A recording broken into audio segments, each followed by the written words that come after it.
Assalamualaikum warahmatullahi wabarakatuh. Tepang deui sareng simkuring dina channel Tauhid Sunda. Puji sinareng syukur urang panjatkeun ka hadirat Allahu Subhanahu wa taala.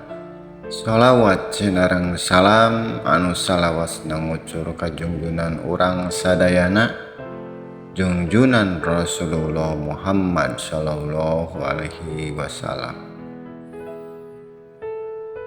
Urang bahas perkawis dina makrifat anu teori sareng makrifat anu praktekna.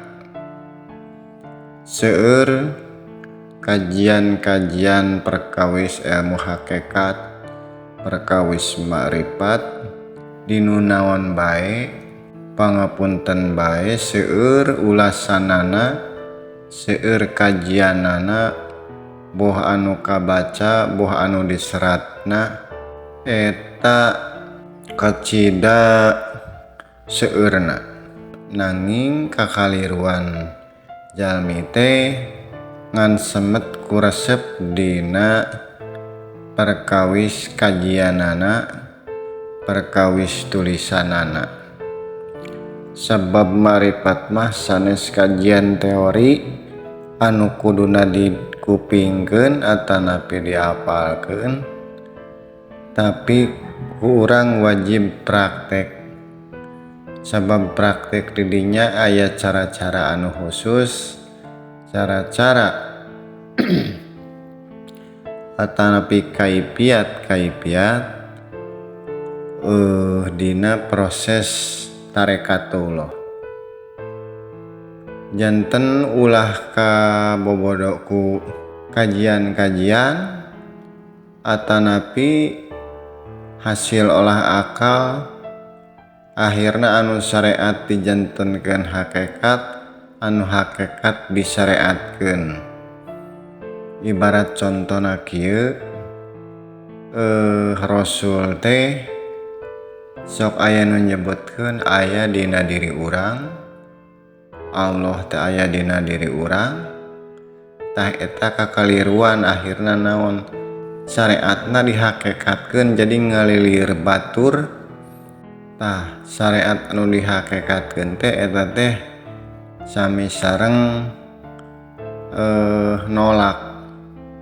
nolak Quran anu syariat, anu mushaf eta. Sabab dina katerangan seueurna para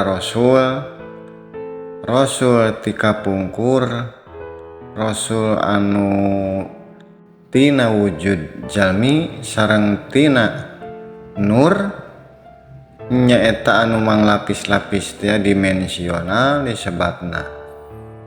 Tah jalmi alim ngaku ka rasul anu ngawujud di alam dunya ieu, anu ngawakilan nurna eta nur Allah. Janten kumaha ditolakna teh, akhirna henteu percaya ka rasul-rasul anu di zaman para nabi eta zaman kapungkur.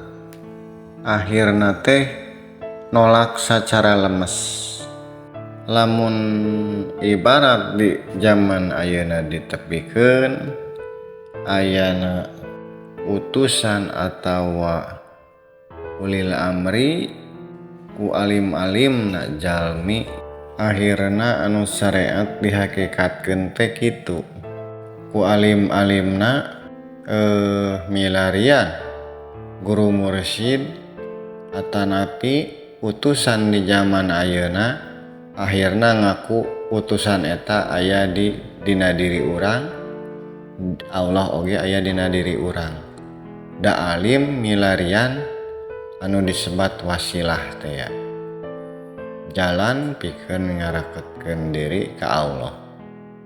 Tah jalanna teh kedah pendak anu disebat walia mursyida. Akhirna mursyid oge aya dina diri urang nyebatkeunana. Da ku alim-alimna narima teh ya. Tah eta teh mangrupikeun penolakan anu saleresna mah. Urang moal kenal ka guru mursyid lamun teu penak ku wujud guru jahir anu nyandak gelombang mursyid eta.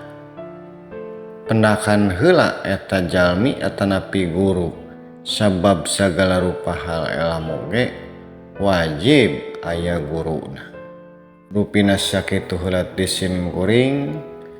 Wabillahi taufiq wal hidayah. Wassalamualaikum warahmatullahi wabarakatuh.